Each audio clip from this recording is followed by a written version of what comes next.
Алматы облысы Қонаев қаласы орта мектеп гимназия мен 7 сынып оқушысы Абдисаттар Сымбат таңдаған тақырып таңбалы тас тарих таңбасы. Бүгін сіздерді ерекше бір саяхатқа, Алматы облысының жүрегінде орналасқан тарих пен табиғат тоғысқан қасиетті мекенге виртуалды экскурсияға шақырамын. Бірі тасқа қашалған тарих, екіншісі табиғаттың үнсіз симфониясы. Бұл қос мекен Алматы облысының жүрегі, еліміздің мақтанышы.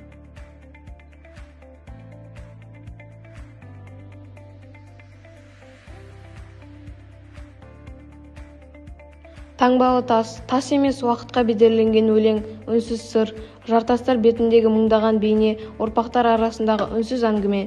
Адамзат баласының алғашқы қадамы, алғашқы сенімі, алғашқы өнері осы жерде тасқа таңбаланған. 2004 жылы ЮНЕСКО мұралар тізіміне енген бұл мекен адамзат өркениетінің алтын көмбесі. Жартастарға ойылып салынған күн басты адамдар аңшылық көріністері, ежелгі әлемнің лүпілін жеткізетін көріністер. Бұл тек сурет емес, бұл рух пен табиғаттың үндестігі. Алматы облысы Қазақстанның ең бай табиғи өңірлерінің бірі. Мұнда таулар Жетісу Алатауы мен Іле Алатауы табиғаттың алып шеберханасы. Әрбір бұлақ, әрбір жапырақ табиғаттың тыныс алған сәті. Біздің өлкеде тек бізге ғана тән қайталанбас тіршілік иелері өмір сүреді. Грек қызғалдағы, көктемнің ауалы, қар барысы, тау құшағындағы үнсіз мырза, Тянь-Шань қоңыр аюы, орман иесі. Осылардың әрқайсысы табиғаттың сыйы. Бізге аманат еткен жауһарлар, алайда адамзаттың әрекет оларды қауіпке итермеуде. Біз оларды қорғамасақ, олар тарих бетінде сурет қана болып қалуы мүмкін. Алтын емел Алматы облысының инжу-маржаны, табиғаттың жанды көрмесі іспеттес.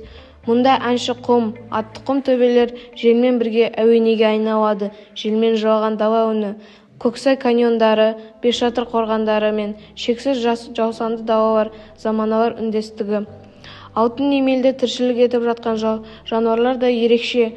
Пржевальский жылқысы, жабайы қоған, арқар, қара құйрық, қар барысы, барлығы да қорғауға алынған сирек түрлер. Су азайып барады, ауа ластануда, сирек жануарлар жоғалып кету қаупінде. Бұл жай ғана статистика емес, бұл табиғаттың жан даусы. Алайда үміт бар, эко-қозғалыстар, қорықтар, ұлттық саябақтар мен жастар бастамасы табиғаттың қорғаны. Біздің бір ғана әрекетіміз мың тіршілік иесіне өмір сыйлауы мүмкін. Таңбалы тас, тастың тіл қатқан тұсы, алтын емел табиғаттың тынысы, туған өлкем менің жанымның бір бөлшегі, туған өлкем менің ішкі үнсіздігіммен үндес. Бұл табиғат мені тірі ұстап тұрған күш. Мен оны қорғасам, өзімді қорғаймын.